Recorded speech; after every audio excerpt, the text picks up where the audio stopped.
तो ये वीडियो उन लोगों के लिए है, खासकर जो लोग घर से बाहर अकेले रह रहे हैं। कि अकेले रहना थोड़ा मुश्किल ज़रूर होता है, काफ़ी मुश्किल होता है एक्चुअली, बहुत ज़्यादा मुश्किल होता है, लेकिन अकेले रहना काफ़ी ज़रूरी भी होता है, काफ़ी ज़रूरी। मैं पिछले 12 साल से अकेले रह रही हूँ और जो मैंने सीखा है अकेले रहकर प्लस लोगों के साथ रहकर, फैमिली के साथ रहकर, वो ये है कि जब आप अकेले रहते हो तो नुकसान बस इतना है कि रात में और कभी कभी सुबह सुबह या शाम थोड़ा सा किसी की प्रेजेंस हो ऐसा लगता है, लेकिन मेजॉरिटी ऑफ द टाइम आप बहुत ज़्यादा प्रोडक्टिव, बहुत ज़्यादा क्लियर, बहुत ज़्यादा फोकस्ड, बहुत ज़्यादा एम्बिशियस, पैशनेट, इंथुजियास्टिक, इनर्जेटिक अपने काम के लिए रह पाते हो व्हेन यू आर अलोन।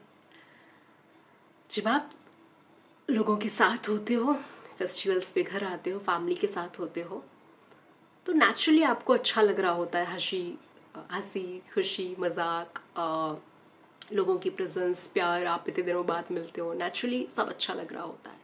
लेकिन कहीं ना कहीं जो भीतर की हंगर है, जो आग है, जो फायर है, जो बर्निंग डिज़ायर है, जो पैशन है, थोड़ा सा ब्लर होने लग जाता है। आप खुश हो जाते हो, आप खुश हो जाते हो, तो फिर किसी चीज़ को पाने की चाहत, वो जो पेन कि आप वहाँ क्यों हो जहाँ भी रह रहे हो अकेले, वो प्रेशर फीका पड़ने लग जाता है when you are with someone. अकेलापन हमें अपने लक्ष्यों की तरफ खींचता है, हमें याद दिलाता है, हमसे सवाल करता है, हमारी अंतरात्मा को झकझोरता है कि आप क्या कर रहे हो।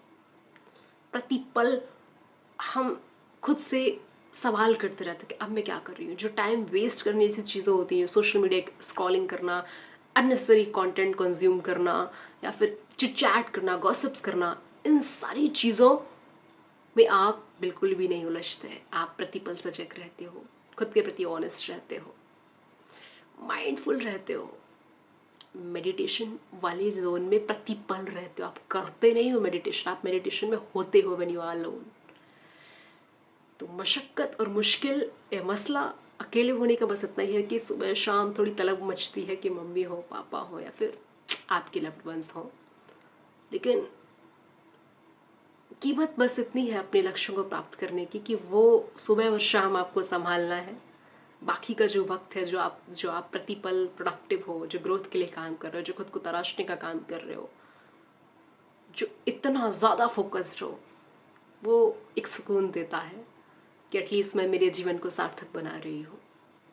ये जो पेन मैं सह रही हूँ, सब कुछ अकेले संभाल रही हूँ, काफ़ी स्ट्रेस है चीज़ों को अकेले संभाल रही मैं, पर इतना सुकून रहता है कि एटलीस्ट मैं बेहतर बन रही हूँ। मैं कुछ भी ऐसा नहीं कर रही जो मुझे ऐसा लगे कि निरर्थक सा महसूस हो, ऐसा तो नहीं लग रहा। इनर सेटिस्फैक्शन, पीस होता है। आप स्पिरिचुअली थोड़ा सा समझदार हो जाते हो, बेहतर इंसान बन पाते हो, खुद के बेहद करीब होते हो। आपकी अंतरात्मा और आप दोनों ही एक होते हैं।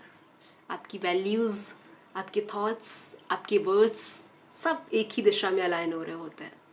आपकी रिलेशनशिप्स काफ़ी डीप होती हैं जब आप किसी से कनेक्ट करते हो। आप फेक इंसान नहीं होते हो, आप भगवान के बेहद करीब होते हो, खुद के बेहद करीब होते हो, अपनी सारी कमियों को देख पाते हो, इंट्रोस्पेक्ट कर पाते हो। पूरा का पूरा वक्त आपका है, कोई आपको डिस्टर्ब करने के लिए, कोई आपको उंगली करने के लिए, कोई आपको चिल्लाने के लिए नहीं है। आप बस आपके हो। 24 घंटे आप अपने आप में गुजार सकते हो। तो ये अकेले रहने के कुछ फ़ायदे हैं।